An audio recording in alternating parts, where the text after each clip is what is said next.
Hi there, I'm Richard Dawkins from the Avon Valley Catchment Group.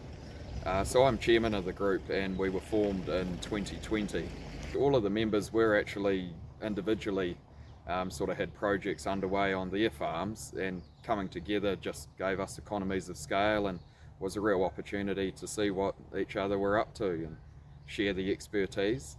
Becoming an incorporated society did make us eligible for funding, so fortunately in 2021 MPI came on board through the Sustainable Land Use Fund. So the funding really empowered the community and brought us together, and we've now finished that MPI funded project, but there seems to be enthusiasm to continue the journey. Yeah, it all leads into these barberry trials, which has concluded through MPI, but fortunately the Marlborough Research Centre has come on board and is supporting us to continue those. The idea of the barberry trials was that it's common barberry here in the Waihopai Valley. It's an invasive weed which spreads around farmland, and it's very difficult to kill. There isn't actually a successful herbicide mix which kills it. Hello, I'm Ben Moynihan from Weed Solutions Ltd. We've been running trials for several years with the Avon Valley Catchment Group to work out the best herbicide mix to control common barberry or European barberry. Probably the toughest scrub weed that we control. Out of all of them, it's the one that can, if it's not sprayed effectively or with the right product, will end up regrowing. So it forms dense thickets. It's very shade tolerant. It has horrible thorny spines. It basically becomes impenetrable to stock, and it stops natives regenerating underneath it because there's so much shade.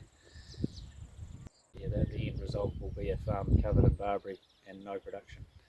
So this trial, we've been working on it for many years over a number of looking at it from a number of different angles with handgun spraying. We've done basil bark work, we've done cut and paste, we've done helicopter work. We need a cost-effective way of being able to actually control barberry. I mean, at the moment we're just not getting the level of control that is cost-effective for a farmer. Helicopters are expensive and we really need to be killing more than what we are at the moment. Pale, so you know that's dead. But that there, see if you cut that, see the bright yellow bark? He's still alive and you can see the regrowth. But sometimes they won't even have leaves, but they'll have this, they'll be bright yellow like that and they'll grow again, even the following season. So he's alive, look, the yellow on the bottom of him. Unbelievable. The most effective chemicals at the moment that I'm working with different mixes of them is just your standard glyphosate, and I tend to use Roundup Ultra Max because I know I can trust it, and Tordon Brush Killer XT, and your standard met sulphate, 600 gram met sulphate. So, but with this trial I've established what I think are probably the best of different adjuvants. One, I use an organosilicon because that helps the chemical mix to spread. I use, and I'm now playing with Punch, which is a penetrant that actually penetrates right through the waxy cuticle on the leaves. So I've got two modes of efficacy, and with the helicopter work here we've actually used Jab, because Jab is a product that helps Punch to spread. Punch is a poor spreader but a very good penetrant, but if you mix the Jab with it as well as organosilicon, you allow the chemical to spread across the leaves. So we did helicopter trial work here in the spring of last year. They have put different mixes and different water rates in 6 different treatment areas, and now I'm doing an assessment to see how the control work has gone. So far I've done 4 treatments and I'm impressed in some of it, but I'm still disappointed. I'm still looking for 100% kill and I haven't found it yet. But yeah, I'm getting, from the initial work I saw done many years ago, the kill is a lot better than what it was back then.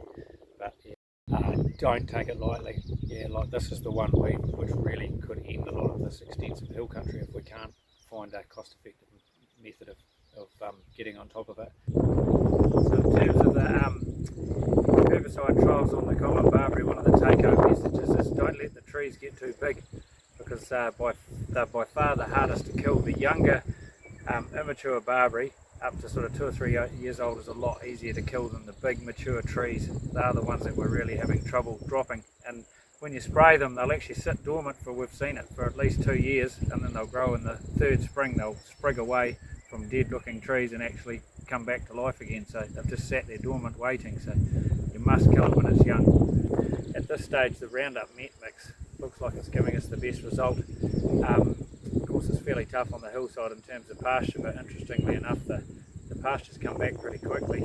So the trials continue, and we look forward to sharing the results with everyone, and also everything else we're up to as a catchment group.